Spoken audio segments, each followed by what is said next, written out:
Gente querida do Terror Nada, sou Romário Filho e acredito ser conversando que a gente se entende. Conversemos então. E hoje? Hoje iremos conversar sobre o quê?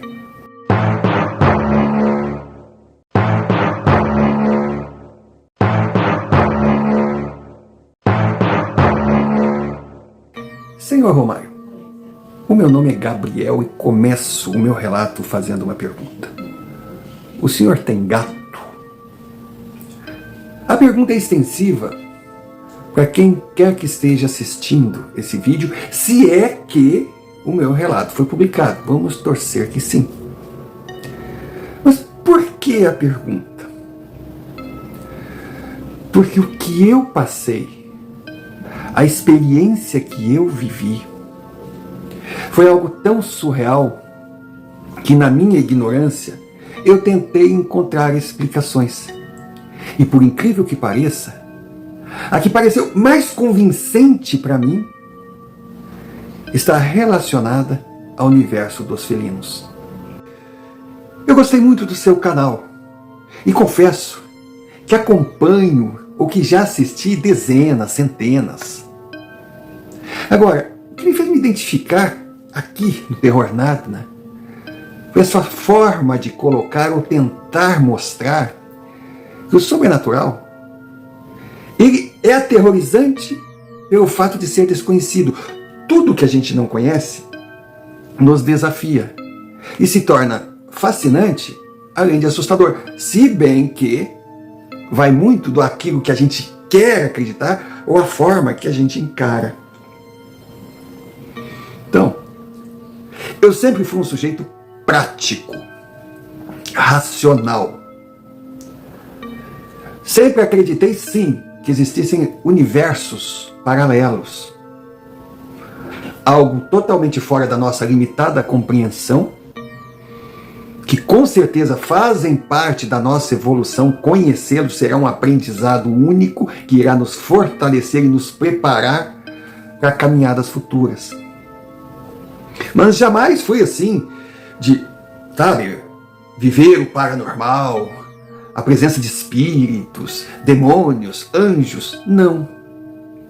Eu sempre fui muito terra e busquei explicações racionais para tudo. Nesse caso, o que eu concluí, acredito que muitos não irão concordar, talvez até tenham aqueles que nem acreditem no que eu vou falar agora. Então eu me sinto incentivado a tornar público e abrir a discussão. Poxa, eu preciso saber aí o que pensam as outras pessoas. Porque eu me enquadro naquilo que o senhor comenta, que nós temos perguntas não respondidas, mas que as respostas não estão no ato de repetir as perguntas.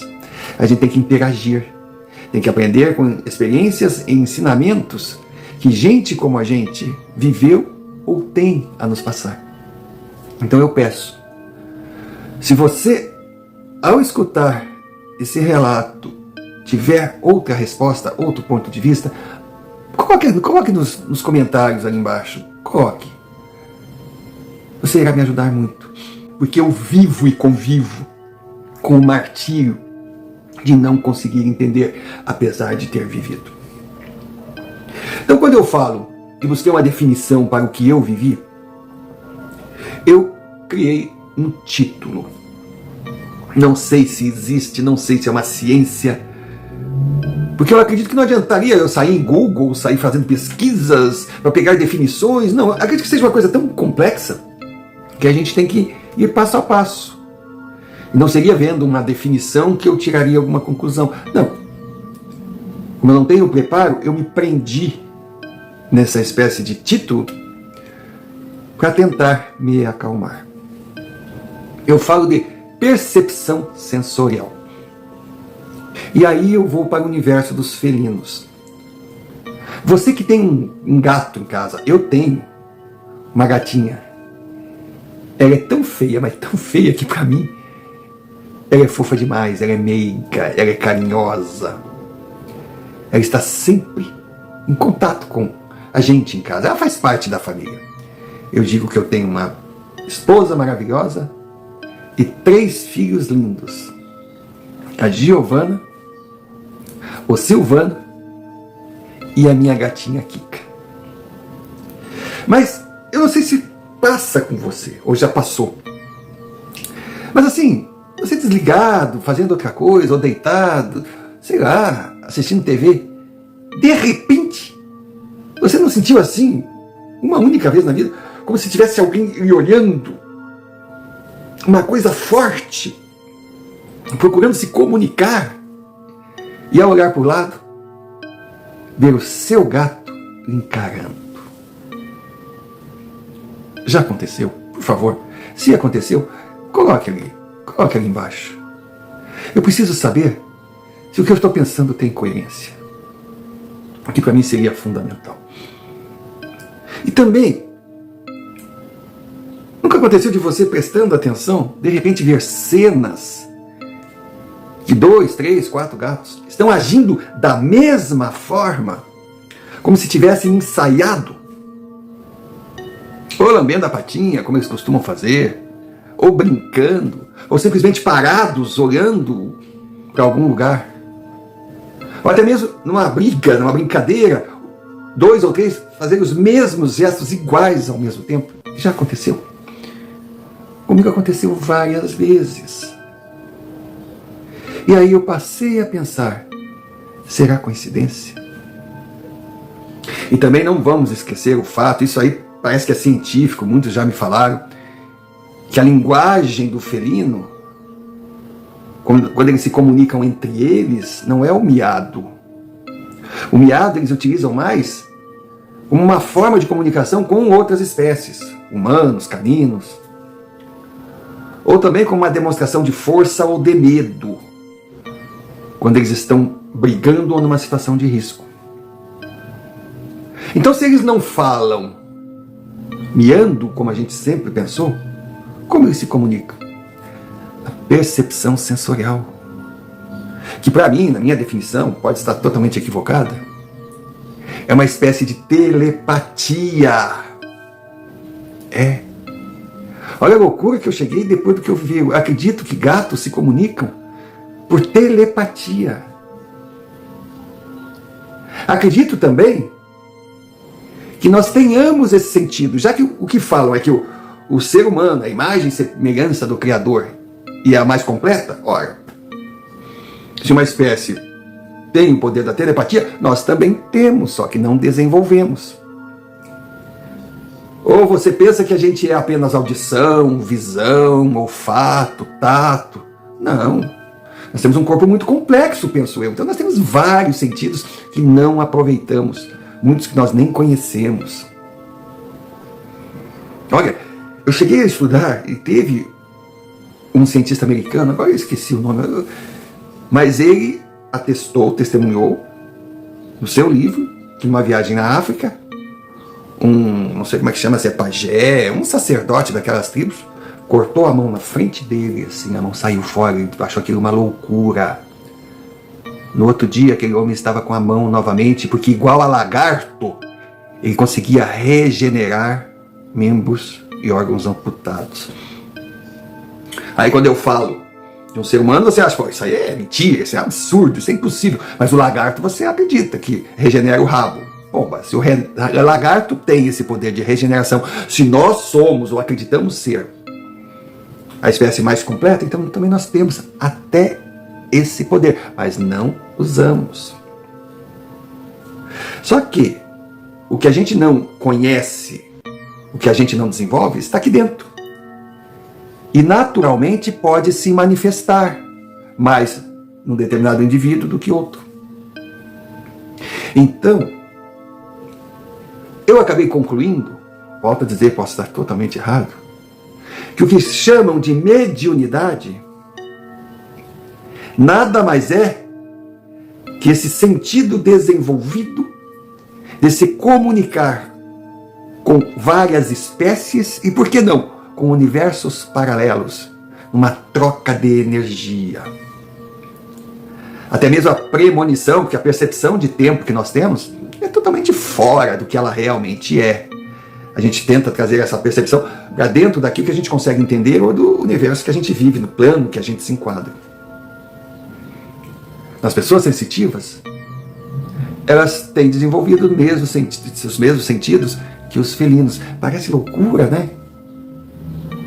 Bom, mas para mim, se for loucura, eu vou dizer que eu estou louco. E se não for loucura, eu vou dizer que eu enlouqueci. Mas independente do que os outros pensam, eu quero ir a fundo. Eu preciso da sua ajuda. Eu preciso. Porque foi algo muito forte para mim.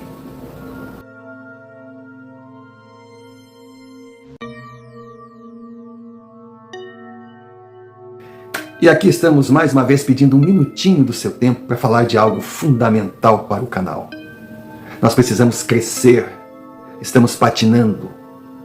E para isso é fundamental a sua ajuda. Você que é um Nádina, você que concorda com aquilo que o canal defende, você se identifica, gosta do conteúdo, está sempre presente aqui e não se inscreveu ainda, poxa, inscreva-se. Deixe o seu like, clique o sino de notificações, comente. Porque se pedir para receber vídeos por nós publicados, se inscrever, se deixar o like, principalmente se comentar, você irá registrar a sua presença e mostrará à plataforma que o canal é interessante, atrai cada vez mais pessoas e merece ter seus vídeos notificados, espalhados por muitas pessoas, para que seja cada vez mais conhecido. Então, por favor, nos ajude. E se achar que a gente merece, envie-nos, por favor, um Pix. Qualquer valor, porque ainda não somos monetizados e dinheiro é importante. E como sempre, concluo esse minuto de pedido agradecendo aqueles que confiam no nosso trabalho e enviam e-mails com experiências, com relatos. Pode ser experiências vividas por elas mesmas, histórias que ouviram, histórias da família, pois esse material é o combustível que move a engrenagem. Dado o recado, voltemos ao relato. Senhor Romário, eu tinha 19 anos, havia saído do exército, prestei meu serviço militar porque quis, não porque eu desejasse ser um soldado, seguir na carreira, não. Mas é que o meu pai sempre dizia que a criança, o menino, sai da casa dos pais despreparado para o mundo. Quando ele vai para o exército, quando ele sai, ele é um homem com um treinamento especial para conseguir as dificuldades que irá enfrentar e que não serão poucas. Então eu tinha essa curiosidade e fui para o exército. E realmente eu aprendi muito. Eu sofri o cão, eu fui humilhado, fui levado a extremos. Mas quando saí de lá, eu me senti mais adulto, mas infinitamente mais homem preparado do que quando eu entrei. Eu voltei para minha cidadezinha e com novas profissões. Eu estou falando de um exército da década de 1980. Eu não sei se hoje o preparo, a formação são os mesmos, porque hoje é tudo cheio de fififi, não pode isso, não pode aquilo, direito aquilo, tem que respeitar aquilo outro. Cara, não vou entrar no mérito, mas a minha formação, eu agradeço a Deus, e foi ela que me manteve firme para continuar procurando respostas depois do que eu vivi. Então, quando eu voltei para minha cidadezinha, eu tinha que procurar trabalho. Eu queria continuar estudando, eu queria estudar.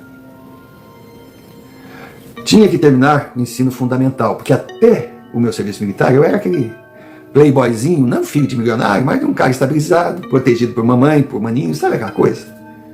Não chegava a ser um bunda mole, criado com vó. Mas eu achava que as coisas aconteceriam naturalmente, como não é assim. A gente tem que correr atrás de sonhos. Eu queria recuperar o tempo perdido. Aí procurei um trabalho e consegui ser vigia de uma empresa de porte médio na minha cidade. E era bom, porque eu trabalhava à noite, descansava de manhã e à tarde eu podia estudar. E o salário não era ruim. E numa cidade pequena, morando na casa dos meus pais, eu fui meio que balançando, sabe? Vai daqui, arruma de lá. Firmei ainda mais o meu namoro com a Ana Paula, a minha namoradinha de infância. Nós planejamos as nossas vidas, começamos a fazer sacrifícios, pois queríamos Começaram a vida a dois sem pagar aluguel. Aí nossos pais, abençoados, o meu sogro, já falecido, e o meu pai, que não chegou nem a ver Ana Paula e eu casando, eles nos deram um terreno de presente. Compraram assim, de meiota, e nos deram de presente. Um belíssimo terreno. Poxa, aí eu trabalhava, a Ana trabalhava, a gente juntava os últimos centavos. Olha, eu vou dizer uma coisa. Uma calça jeans, ainda bem que era moda na época, calça jeans suja, porque a minha era imunda. Eu usei aquela calça jeans de manhã, de tarde, de noite, às vezes até de pijama. Mas ela chegava a ser meio torta, ela chegava a ser mal-humorada, de tão suja. Ah, mas por que eu não lavava? Porque se ficasse lavando muito, ela ia envelhecer, desbotar. Então, eu lavava, mas... E a Ana também, a Ana era assim, ó. Ali não tinha cinema, a gente não tinha nada. Se achasse uma moeda de R$1, saía correndo, ia no material de construtor, material de construção, né? Deixava lá, ó, fica em depósito. Fomos comprando material.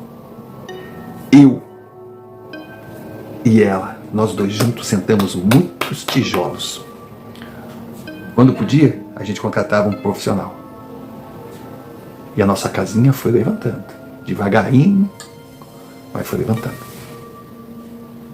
Aí, finalmente inaugurada. Meu Deus, linda, linda, linda, linda, linda. Vazia. Não tinha um vaso de lata de azeite. Não tinha um copo Sica. Nada. Mas toda bonitinha, pintadinha. Não era ainda a hora de morar, mas nós já tínhamos o nosso cantinho.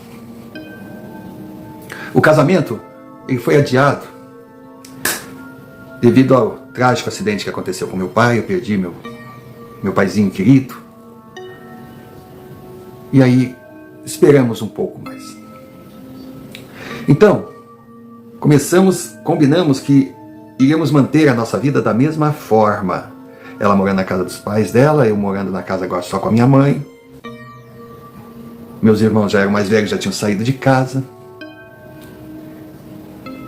E todo centavinho, ao invés de comprar material de construção, compraríamos os nossos móveis. Fizemos uma relação do que precisaria e continuamos na nossa luta. A gente estava assim, decidido. E eu me formei no fundamental, fiz o vestibular e passei. Mas eu me arrebentava estudando. Não consegui entrar numa universidade federal ou estadual, que também não daria, porque era muito longe de onde eu morava, mas numa particular da cidade grande e próxima, a cidade Polo, e consegui com bolsa. Era doído, mas eu tinha que seguir. E numa dessas noites, eu estava voltando da faculdade. Eu mudei de emprego. Eu fiz o exame também e consegui um emprego numa agência bancária, o que já era outro status, né? Eu já ganhava um pouco mais. Ana, com muitos anos no escritório que trabalhava, também estava ganhando bem. E o horário do banco era flexível e me ajudava para eu conseguir continuar meu curso na faculdade. E eu estudava à noite. E eu ia e voltava de moto. A não ser naquelas noites de muita chuva, para mim era melhor. A minha moto era uma moto pequena, era uma 125 Trail, bem cuidadinha, não me deixava na rua. Porque eu nunca fui de esmirilhar o meu meio de transporte. E não é que me sairia mais barato ir de moto do que ir com ônibus. Mas com a moto eu não dependia de horários. Eu saía da faculdade e ia para casa, era um tempo mais para dormir, para estudar. Porque como o meu expediente no banco era começava por volta de 11 horas da manhã, quanto mais cedo chegasse em casa, eu podia dormir o suficiente para estudar, na parte da manhã, sabe, me dedicar aos livros, eu ia levando. E numa dessas idas e vindas, Uma noite bonita, estou ali voltando. Eram mais ou menos 40 quilômetros que separava a cidade onde eu morava e onde eu estudava. Eu vinha devagar, uma lua bonita. De repente, senhor Romário, eu comecei a escutar vozes. Era a voz de uma moça. Sabe, uma coisa esquisita. A primeira vez eu reduzi, porque eu achei que era uma moça que, sabe, estava pedindo ajuda. E eu nunca fui assim de, opa, não vou me meter, não é comigo, ou de ter medão, porque eu já disse, eu tinha aquela meu preparo militar, e eu não ia andar de moto assim, dando bobeira. E eu parei. Parei no acostamento da estradinha, aquelas estradas de interior. Não era mato no local, não. Era até uma vilazinha, meia dúzia de casa. E eu escutava aquela voz vindo de uma determinada casa. E era claro para mim. Era pedido de ajuda, de socorro, liberte-me. Eu fiquei assim, sem saber como agir. Já estava passando, já eram altas horas da noite, quase meia-noite, assim. E estava tudo escuro, não tinha ninguém na rua. Imagina, cidade interior. Até cachorro tem preguiça de latir. Fui para casa, não comentei nada com a minha mãe. Aí, no final de semana, quando eu encontrei Ana, eu disse para ela, está acontecendo uma coisa esquisita comigo, assim, ó, meu meio... Tem certeza? Eu digo, tenho. Ela disse, então, eu vou contigo. Mas vai comigo aonde, mulher? Eu vou contigo. Tu vai para a faculdade. Eu espero um pouco, pego o ônibus, pego o último horário. Aí chego lá na cidade próxima assim, do horário que tu vai sair, te espero na rodoviária, tu me pega e a gente volta junto. Eu digo, mas que loucura é essa? Ué, vamos ver o que acontece. Tá. Senhor Romário, nós voltamos devagar. Quando fomos chegando naquele local, eu ouvi a moça. Liberte-me, ajude-me. Aí eu parei. Tá satisfeita agora? Ana disse, amor, eu não tô ouvindo nada. Eu digo, não é possível. Eu não estou ouvindo nada. A coisa que eu mais queria era ouvir. Eu estava aqui atrás na garupa, morrendo de medo, mas torcendo para ouvir. Ou então que tu me dissesse que, por fato de eu estar aqui, ninguém me falou. Né? Mas você me afirmar que está ouvindo, eu estou preocupada. Bom, e não foi só ela que ficou preocupada. Eu também. Eu digo, o que está acontecendo comigo? Será cansaço? Poxa, porque não brinca, né? Cuida da casa, vai construção da casa, depois, sabe, fica juntando dinheiro para pagar as prestações dos móveis. Não é fácil. Teve a perda do meu pai, que doeu muito. Vai trabalhar, vai para a faculdade, volta, às vezes o dinheiro acaba no meio do caminho, tem que fazer mais, sabe, apertou daqui, apertou dali. Será que eu estou batendo ruim da biela? E deixei para lá. Aí eu pensei o seguinte, é uma vilazinha. Quer saber? Tem uma rua lateral, que eu não preciso passar, embora a rodovia passe no meio da vila, eu vou pela rua lateral, do lado oposto da casa. E eu fiz.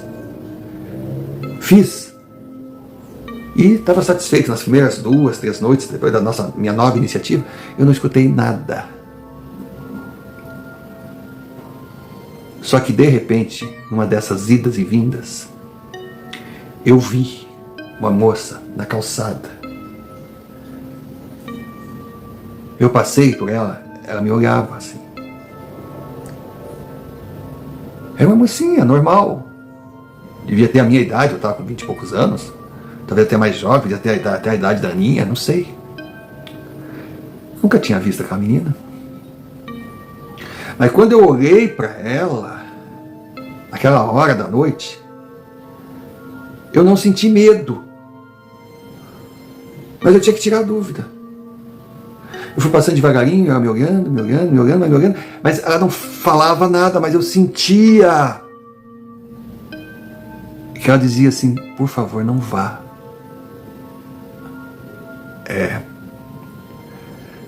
Percepção sensorial. Eu andei mais um pouco, e mesmo sem enxergá-la, eu sentia o olhar dela. Aí eu parei a moto, olhei para trás. Ela saiu caminhando, atravessou a rua, andou mais uma quadra, chegou na rodoviazinha. E eu devagar, eu fui seguindo ela. E ela foi e entrou naquela casa que eu sentia que era dali que saía o chamado. Nesse meio tempo, a Ana começou a fazer umas investigações assim sobre alguma menina, alguma moça naquela região, sei lá, a gente já leva para esse lado, né? Que tivesse falecido, que tivesse doente, que tivesse desaparecido. Nada. Era uma região de moradores antigos, gente simples, mas vizinhos de longa data. Nada. Pelo menos eu fiquei contente que a minha futura esposa, já minha mulher, estava do meu lado. Me ajudava a tentar me livrar dessa coisa que me tirava o sono. Ah, não estava me fazendo bem. A coisa continuou. Aí eu digo: quer saber de uma coisa? Eu não vou mudar o meu caminho. E seguir por aquela pista. E quando eu estava chegando assim, eu sentia, porque daí, depois da aparição dela, eu percebi que Ana não podia escutar. Nenhuma pessoa iria escutar nada, porque não havia um som. Que a gente é muito da audição, né? Muito dos olhos.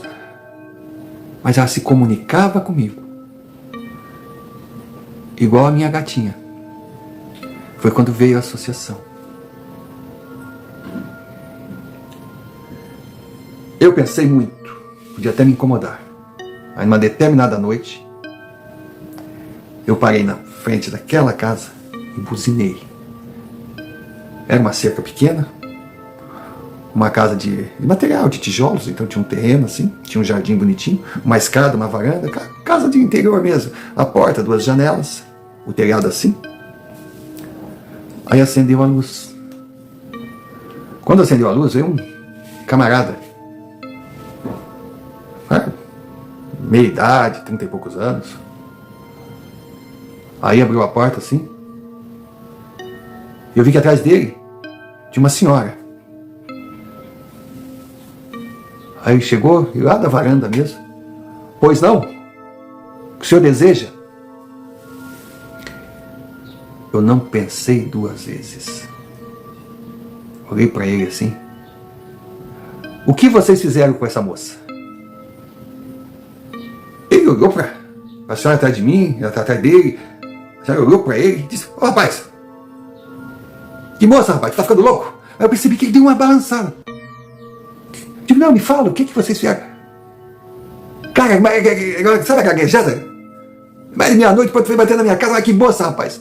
Ó, segue teu caminho antes que eu perca a paciência contigo. E bateu a porta, mas bateu a porta com força. Eu percebi que ele sentiu o golpe. E até mesmo a velha que estava com ele, que para mim já deixou de ser senhora, ele parou de ser também um cidadão proprietário da casa, para mim era um sujeito, e aquela senhora, que fosse o que fosse dele, era uma velha, cúmplice. Eu estava com uma coisa na cabeça, mas poxa, essa coisa fatalmente me levaria para a cadeia se ele fizesse alguma denúncia. Eu tinha que ter algo mais pesado. Aí eu segui. Passava de moto. Toda noite que eu tinha que ir para a faculdade. E aí eu desacelerava e dava aquela assim, zum, zum, zum.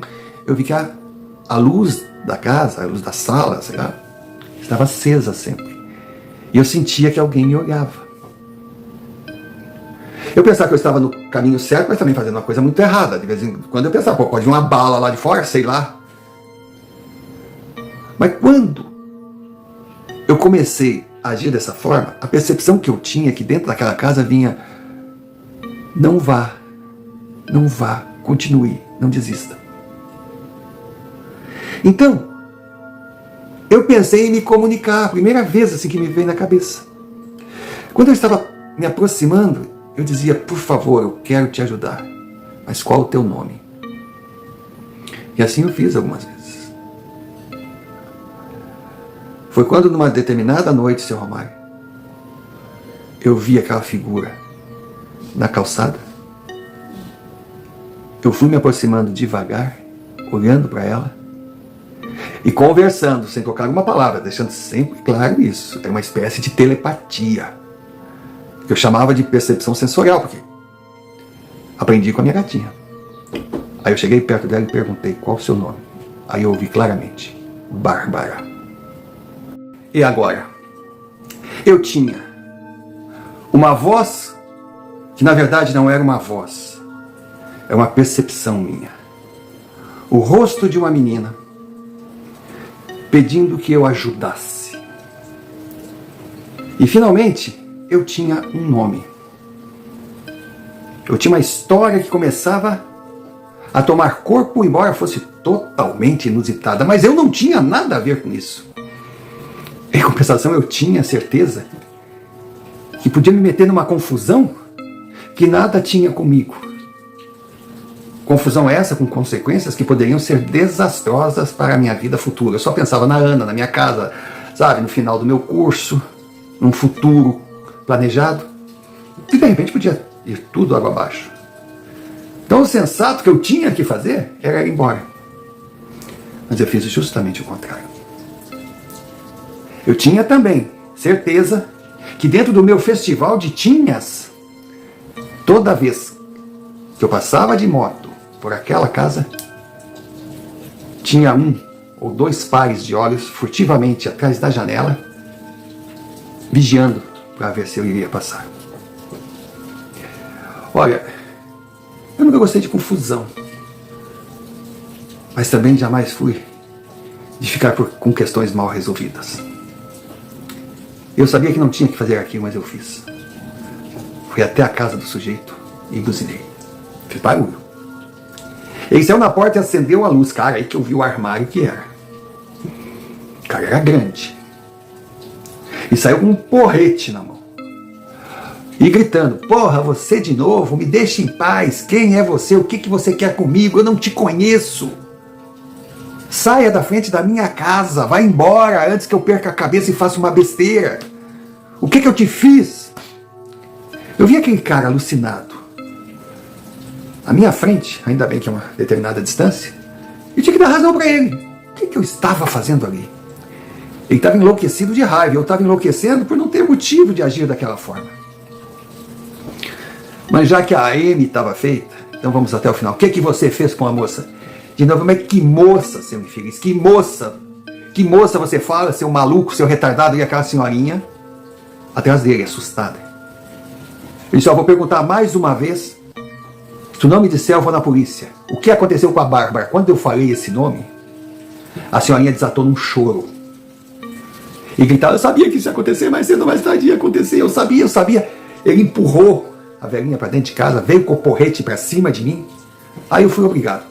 Se passar a cerca, tá morto. Aí a valentia dele parou. E olha a loucura. Olha a loucura. Se esse cara realmente viesse para cima de mim, tendo o tamanho que ele tinha, eu seria obrigado a usar.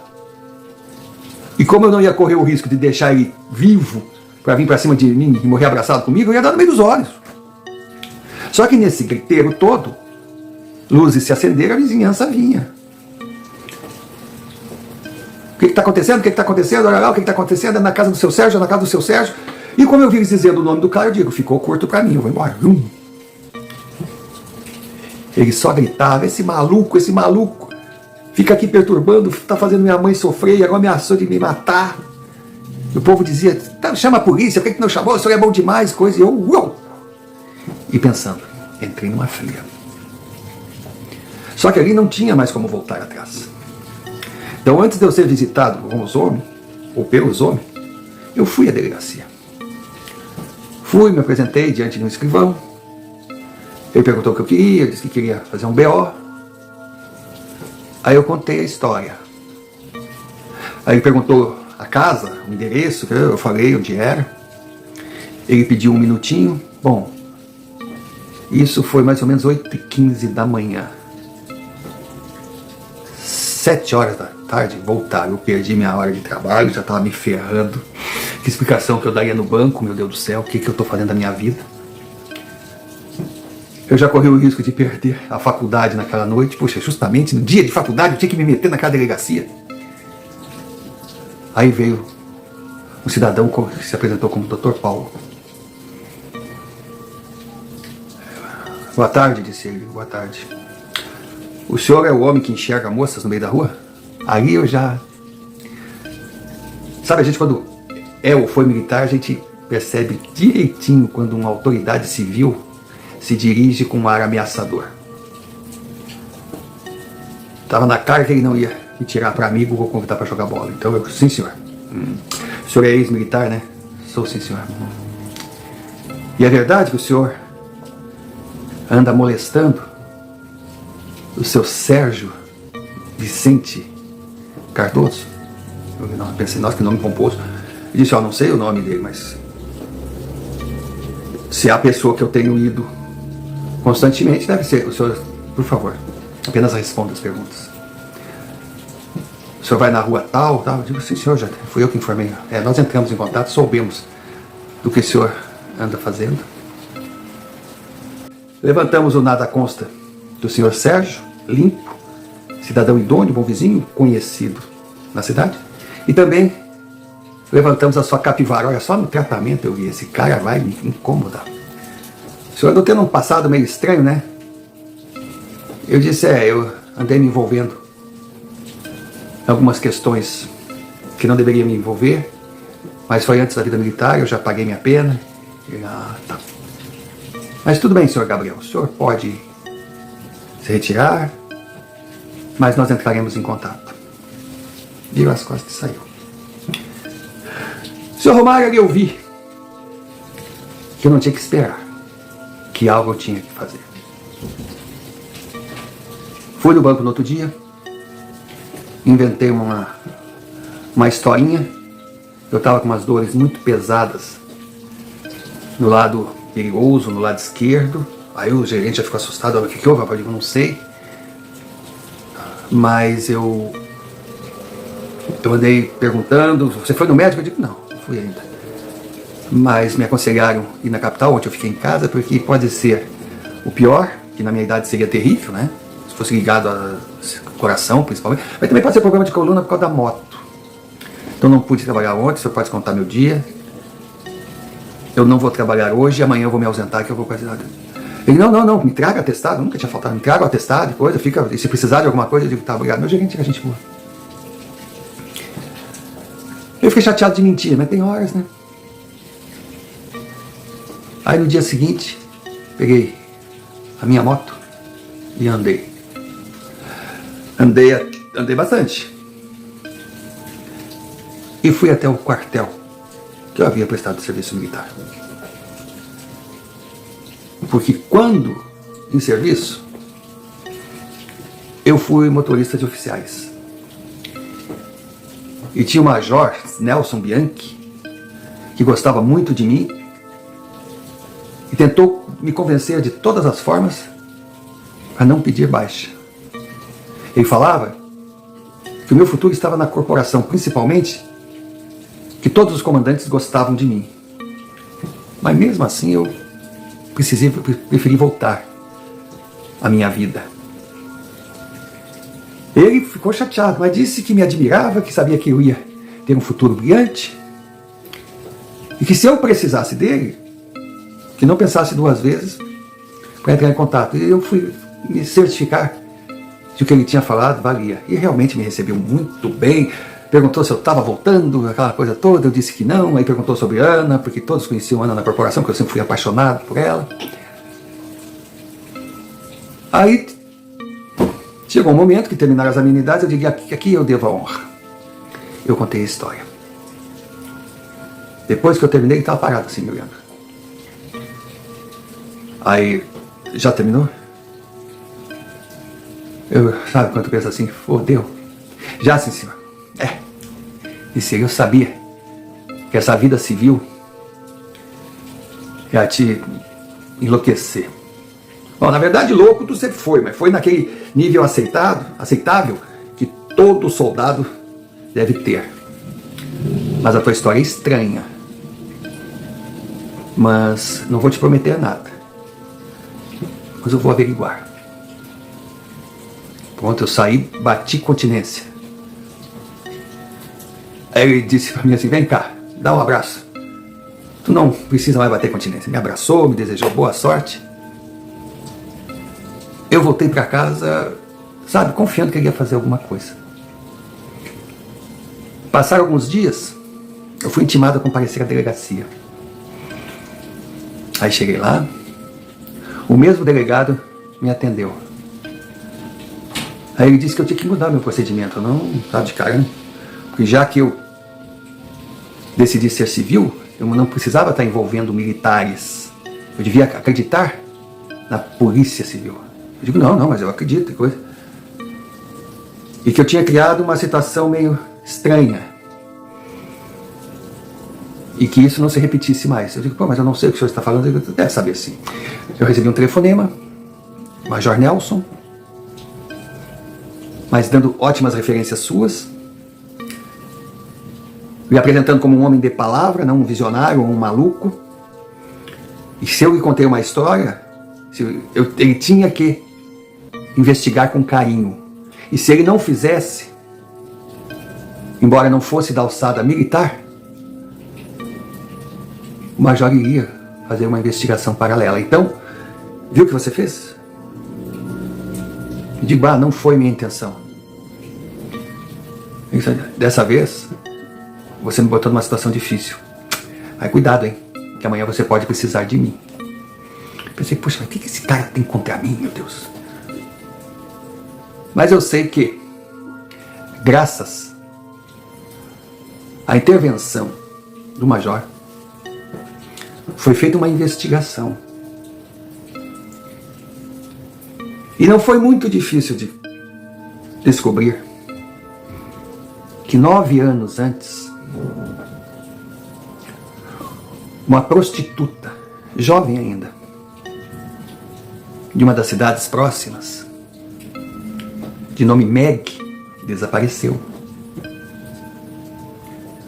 Só que Meg era o seu nome de guerra. Seu nome de batismo era Bárbara.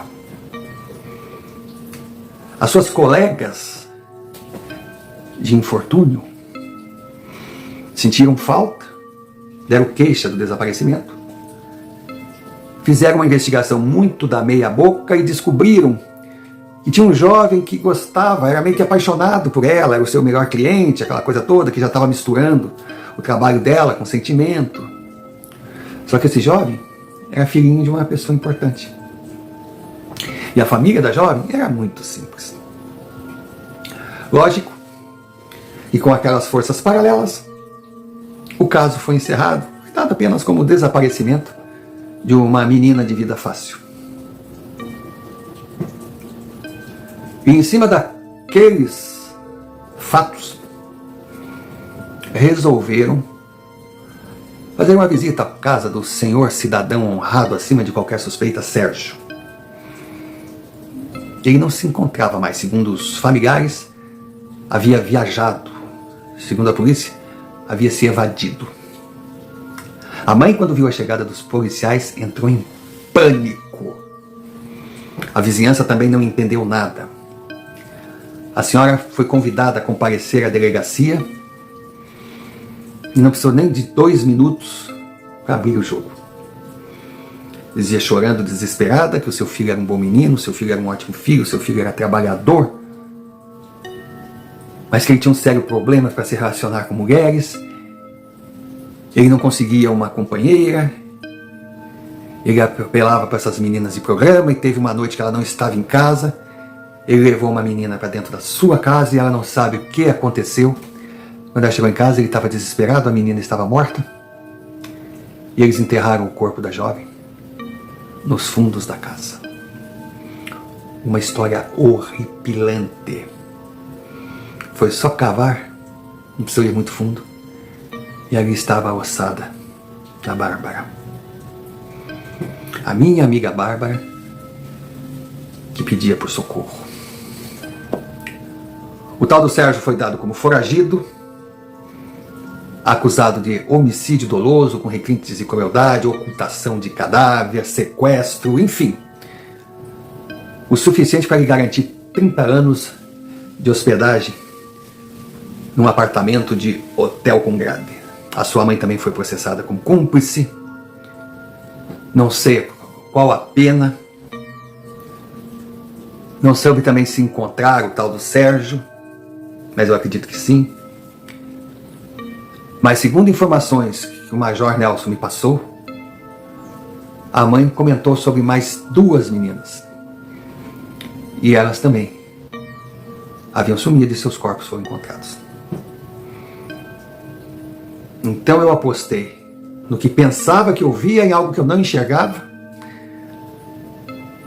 e acabei chegando a 3 cadáveres de pobres jovens assassinadas por um brutamontes totalmente desregulado das ideias. Eu não sei se eu me senti aliviado, eu não sei se me senti missão cumprida, eu não sei o que passou na minha cabeça. De fato foi difícil administrar aquilo tudo. Eu falei para o Major que eu ficaria esperto, ele disse que seria bom, mas que aquele cara não deveria me incomodar não, porque ele tinha mais razão de correr do que atacar. E era um covarde, que jogava todas as suas frustrações em cima de pobres moças que não podiam se defender.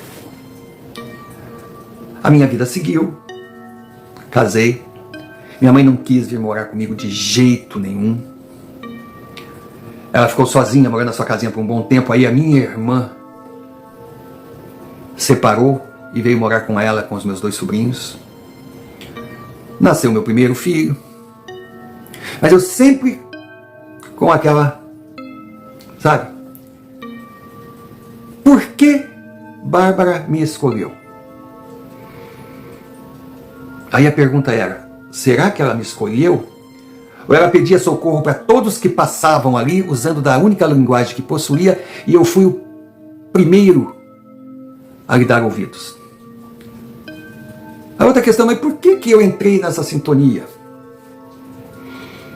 Será que eu tinha essa percepção? Será que eu era médium? Será que eu era sensitivo? Nunca na minha vida eu tinha passado por nada semelhante. Mas daí veio aquela outra questão, meu estado físico. Eu estava debilitado, eu estava num ponto de estresse. Eu estava numa vida acima do que eu podia suportar, meu poder imunológico estava baixo. Será que todas aquelas deficiências não abriram em mim um canal que me deu acesso à Bárbara? Aí conversando com Ana, conversando com a minha mãe, eu disse que eu tinha que ir procurar especialistas para desenvolver. Eu digo, não, eu não quero. Mas eu prometi para elas não me fechar.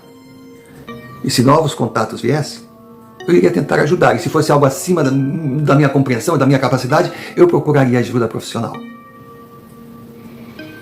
Mas nunca mais me aconteceu nada semelhante. Bárbara jamais voltou a se comunicar comigo para agradecer, para nada. Eu me formei dentro daquela paixão que nasceu de repente, quando eu estava construindo a minha casa, que foi por engenharia. Me considero um bom engenheiro, tenho uma vida estabilizada, mas não consigo esquecer o que aconteceu comigo. E na verdade, se possível, eu gostaria, antes de sair dessa para melhor, entender o que realmente foi aquilo. E repetindo, se quem está me assistindo tiver alguma opinião, por favor, coloque aqui embaixo. Eu não sei o que vai acontecer, mas com certeza, eu até hoje não tenho a mínima ideia do que aconteceu. Na juventude, damos com os ombros, deixamos para lá, procuramos não pensar no assunto, sabendo que teremos tempo para tentar resolver as pendências quando o dia chegar. Ao nos conscientizarmos que o nosso prazo de validade se aproxima do fim, percebemos que não temos mais tempo. E aí a pressa se faz necessária para se tentar resolver ainda as pendências não resolvidas ou mal resolvidas. A última notícia que eu tive foi que a família de Bárbara, comunicada, levou seus restos mortais para serem colocados juntos às pessoas que sempre amou, tendo assim o descanso que merecia. Um dia eu quero encontrar com Bárbara e perguntar o que eu fiz de mal para ela, porque eu trouxe paz para sua vida, enquanto ela virou a minha do avesso.